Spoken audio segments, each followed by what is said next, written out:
తల్లిదండ్రుల ప్రేమ ఈ లోకమున్నంత వరకే,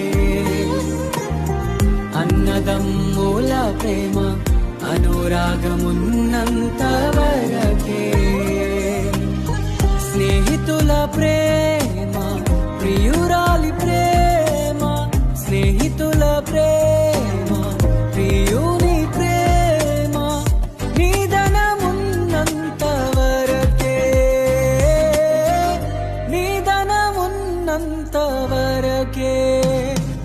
మన జీవితం ఒక యాత్ర, మన గమ్యమే ఆ యేసు. మన జీవితం ఒక పరీక్ష, దాని గెలవడమే మన తపన. మన జీవితం ఒక యాత్ర, మన గమ్యమే ఆ యేసు. మన జీవితం ఒక పరీక్ష, దాని గెలవడమే మన తపన.